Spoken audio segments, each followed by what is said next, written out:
Vous, là. Oui, vous. Approchez, approchez. Installez-vous confortablement. J'ai une histoire à vous raconter.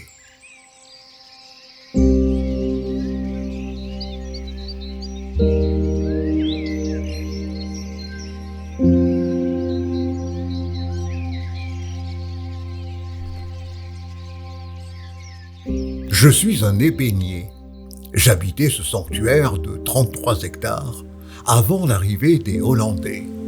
J'appartiens à une espèce de bois précieux très recherché à l'époque. J'étais probablement trop petit pour intéresser les Hollandais. Ah, heureusement. Depuis 3 siècles, je reste planté là, à côté du buste de l'illustre Bernardin de Saint-Pierre. J'ai vu des générations de visiteurs se promener dans les 40 allées du Sasiusaga Rabulam Botanic Garden. Chaque année, vous êtes près de 300 000 à venir admirer les trésors botaniques qui s'y cachent. Venez, allez, venez avec moi. Plus connu comme le jardin de Pamplemousse, c'est le plus ancien jardin botanique de l'hémisphère sud. La concession apparaît pour la première fois sur une carte en 1729, sous le nom de Montplaisir.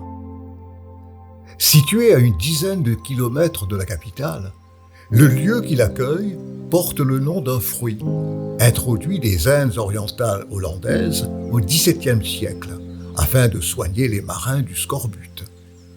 Connu pour sa taille, le nom que lui ont donné les Hollandais, Pampel limoes, aussi bien que son nom latin, Citrus maxima, signifie gros limon.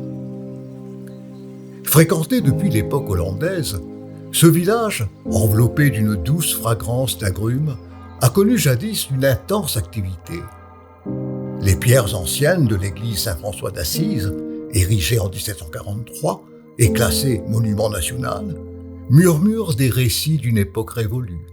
Non loin de l'église, le cimetière des esclaves témoigne de la période de l'esclavage. Le bassin des esclaves et le marché des esclaves sont d'autres vestiges à découvrir.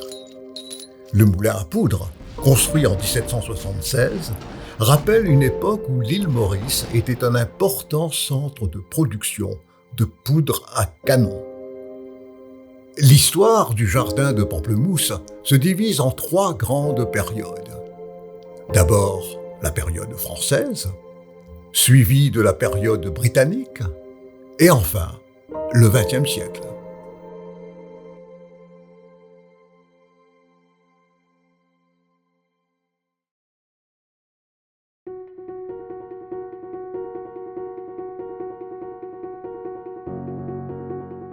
Je suis un baobab. J'ai la plus grande envergure de tous les arbres du jardin. J'ai été planté en 1772, durant la période française, une période très faste dans l'histoire des lieux. Bertrand-François Maé de la Bourdonnais est connu pour ses nombreuses réalisations dans la colonie. En 1736, il a racheté au commandant de l'Île-de-France, Nicolas de Maupin, ce terrain initialement concédé à Pierre Barmont en 1729. La Bourdonnais a renommé la demeure sur le site Château Montplaisir. Oui, c'est le même nom que le bâtiment où vous vous trouvez. Cependant, ce bâtiment est un monument national construit par les Britanniques en 1823, tandis que l'original n'existe plus.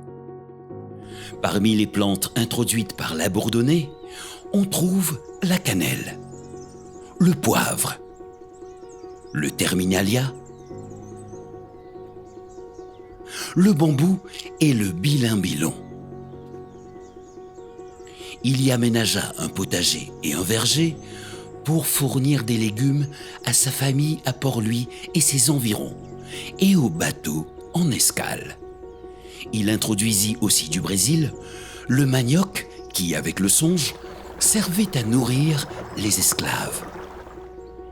Après son départ en 1746, Montplaisir a été pratiquement abandonné, jusqu'à l'arrivée de l'apothicaire Jean-Baptiste Fuzet-Aublé en 1753. Un autre nom étroitement lié au jardin de Pamplemousse est celui du botaniste espion Pierre Poivre. Après avoir sillonné l'Extrême-Orient et l'océan Indien, il fut nommé intendant de la colonie en 1767 et racheta Montplaisir en 1770. En à peine 5 ans, Poivre a transformé le jardin de Pamplemousse. Il y a introduit une variété d'épices, dont la muscade et le girofle, devenant en quelque sorte le père de l'agriculture mauricienne.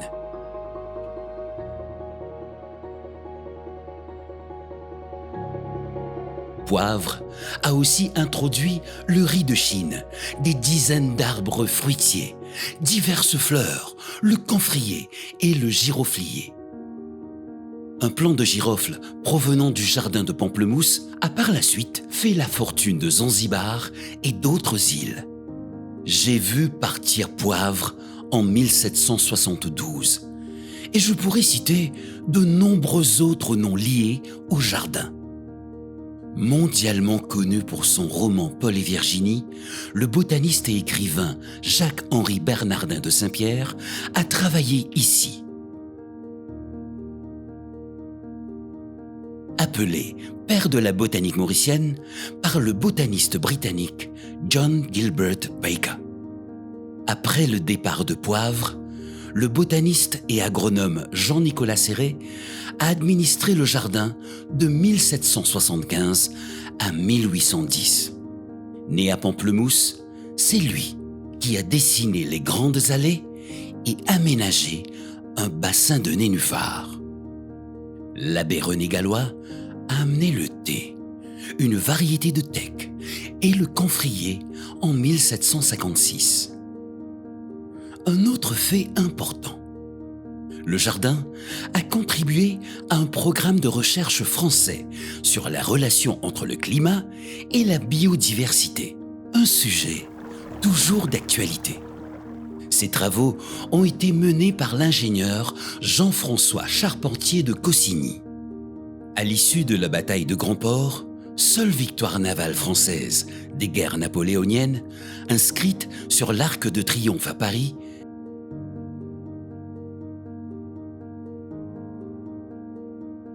jusqu'en 1849, le jardin a traversé une période troublée.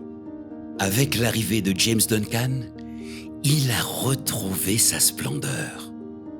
Duncan a introduit diverses espèces de plantes, dont le bougainvillier, un trophée pour les notables de l'époque. Il a aussi fait planter de nombreux palmiers, dont le palmier royal. Parmi les noms célèbres associés au jardin durant cette période, on trouve le médecin et naturaliste irlandais Charles Telfair, superviseur honoraire de 1826 à 1829. Originaire de Prague, le botaniste Venceslas Boger a introduit de nombreuses plantes de Madagascar et d'Afrique, dont le flamboyant. Auteur du premier traité sur la flore de l'île Maurice, Hortus Mauritianus, il a précédé Duncan à la tête du jardin. En 1868, Duncan y déplaça l'herbier de Maurice, qui y restera jusqu'en 1899. De Waitakere en passant par Farquhar, Burke, Blackburn, Thomson et Bergsten, ils sont nombreux à avoir contribué au développement de la botanique dans l'île durant la période britannique.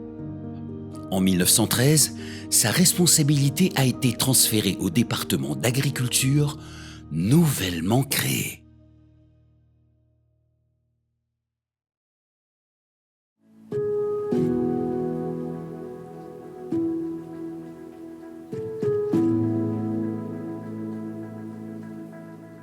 Je suis un nénuphar géant. Mes feuilles peuvent atteindre plus de 3 mètres de diamètre, Après 2 guerres mondiales et une conférence constitutionnelle, j'ai vu le pays prendre en main sa propre destinée, ainsi que celle du jardin, en 1968. Depuis l'indépendance, le jardin a été placé sous la responsabilité de différents fonctionnaires du ministère de l'Agriculture. Au fil des siècles, il a connu plusieurs noms. Entre autres, Jardin de Mon-Plaisir, Jardin des Plantes, Jardin national de l'Île-de-France, Jardin du Roi, ou encore Royal Botanical Gardens of Pamplemousse. En septembre 1988, il a été rebaptisé Sir Siusaga Ramgoolam Botanic Garden, en hommage au Premier ministre du pays.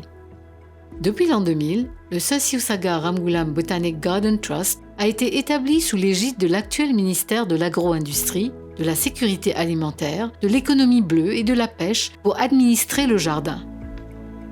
Aujourd'hui, ses objectifs principaux incluent la conservation, la pédagogie, les loisirs, la culture et l'histoire.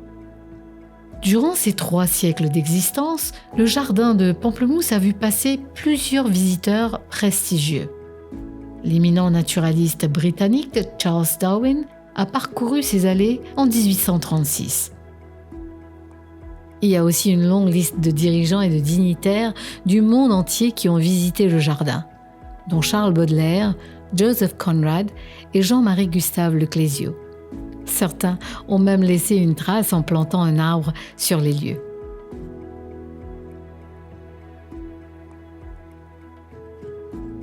Ce magnifique jardin est également agrémenté de monuments remarquables. Vous découvrirez sur votre parcours des bustes de figures emblématiques tels que Jacques-Henri Bernardin de Saint-Pierre et Pierre Poivre. Une élégante colonne de marbre blanc et un portail en fer forgé ont été offerts par François Liénard de la Mivoie pendant le mandat de James Duncan. L'obélisque porte depuis 1861 les noms de ceux qui ont œuvré pour la découverte du patrimoine scientifique et la conservation de l'héritage écologique mauricien, ainsi qu'une citation de Bernardin de Saint-Pierre. Quant au portail, il a été placé en 1868 après avoir été primé en 1862 à l'exposition internationale de Crystal Palace en Angleterre. Également présents sont un monument érigé par l'ancien gouverneur britannique Sir William Stevenson, la place de la Victoire datant de 1919 et un mémorial rendant hommage à Stanley Alexander de Smith, un des rédacteurs de la Constitution de Maurice. Juste à côté d'ici se trouvent des samadhis, mausolées hindous érigés en mémoire de 2 anciens premiers ministres, Sir Siusaga Ramgoolam et Sir Anirudh Jagannath. Il y a aussi un moulin qui rappelle que le sucre est un pilier historique de notre économie. Cette réplique d'un moulin traditionnel est actionnée par des bœufs. Érigée en 1953 par la Chambre d'agriculture de Maurice à l'occasion de son centenaire et rénovée en 2024, elle a pour but d'éduquer et de préserver l'histoire de l'île.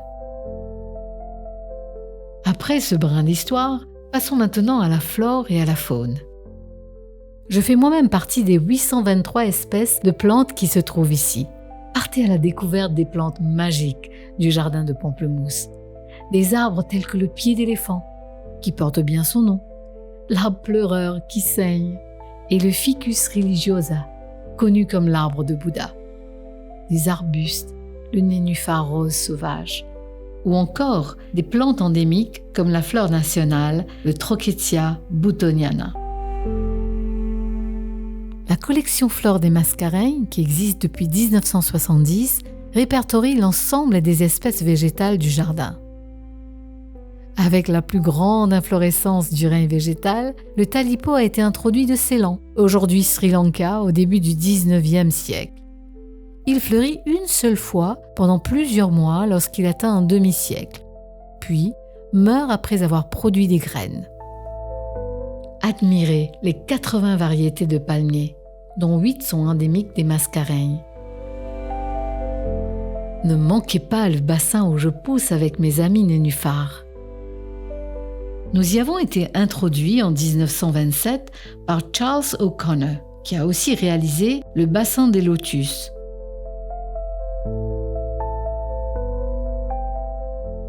Notre nom scientifique, Victoria amazonica, rend hommage à la reine Victoria.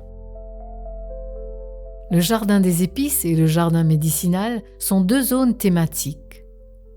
Le jardin des épices peut être considéré comme la base de la création du jardin de Pamplemousse. Rappelant l'importance du commerce des épices, il abrite plus d'une vingtaine d'espèces, dont des trésors botaniques comme la muscade, le girofle, la cannelle et bien d'autres encore. Au jardin médicinal, vous découvrirez les vertus curatives de la nature. Créé en 1995 en collaboration avec une équipe agricole et technique chinoise, il abrite 150 espèces différentes. Dans la partie nord du jardin, vous trouverez des cerfs, dont les ancêtres sont arrivés de Java en 1639, à bord du vaisseau hollandais Capel, qui transportait aussi les premiers plants de canne à sucre qui marqueront l'histoire de Maurice. Observez les tortues géantes dans un enclos en pierre construit par Paul Kenning.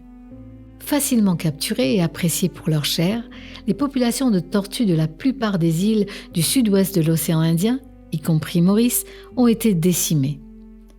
À un moment donné, seules les tortues géantes d'Aldabra, aux Seychelles, subsistaient.